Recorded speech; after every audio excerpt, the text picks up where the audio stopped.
I'm announcing a historic action to rescue our nation's capital from crime, bloodshed, bedlam, and squalor, and worse. This is Liberation Day in D.C., and we're going to take our capital back. We're taking it back. Under the authorities vested in me as the President of the United States, I'm officially invoking Section 740 of the District of Columbia Home Rule Act. You know what that is? And placing the D.C. Metropolitan Police Department under direct federal control, and you'll be meeting the people that will be directly involved with that. Very good people, but they're tough, and they know what's happening, and they've done it before. In addition, I'm deploying the National Guard to help reestablish law, order, and public safety in Washington, D.C., and they're going to be allowed to do their job properly.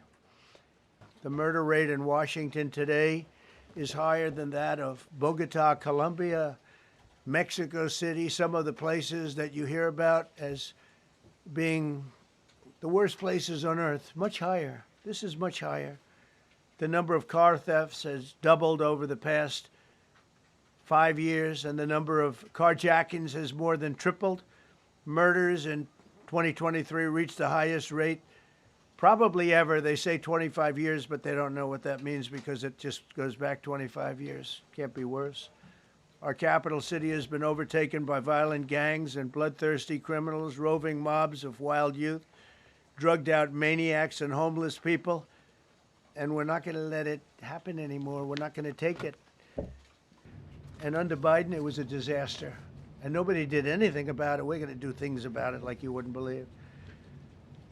Every American has a constitutional right to be able to access and petition their government in safety, and countless federal officials and employees likewise have the right to carry out their jobs in peace without being shot. As you know, I lost a very good person a while ago, was shot waiting for his wife. He was in the car. They robbed his car. They shot him. They killed him like it was nothing to it.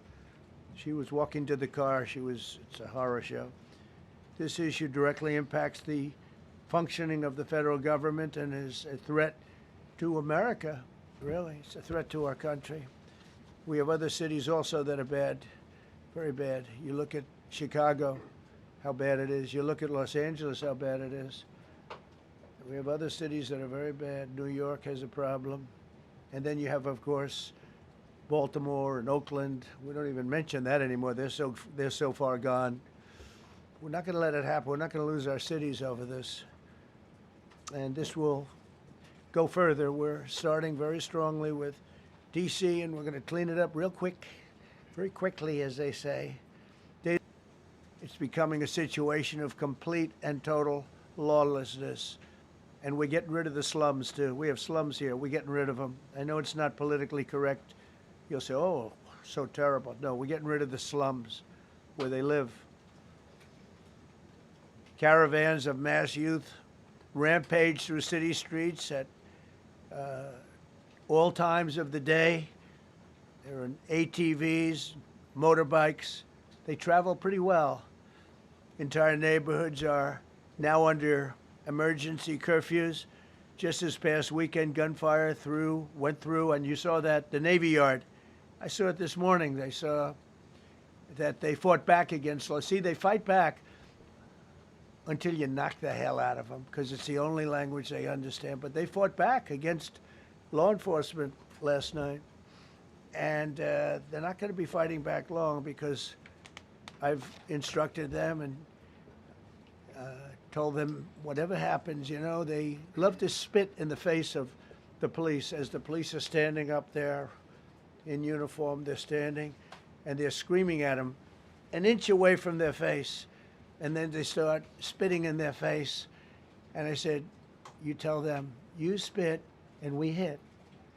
And they can hit real hard. It's a disgusting thing. I've watched that for years, for 3-4 years. I've watched them. The police are standing, and they're told, don't do anything under any such, so and you can see they want to get at it. And they're standing there, and people are spitting in their face, and they're not allowed to do anything. But now they are allowed to do whatever the hell they want.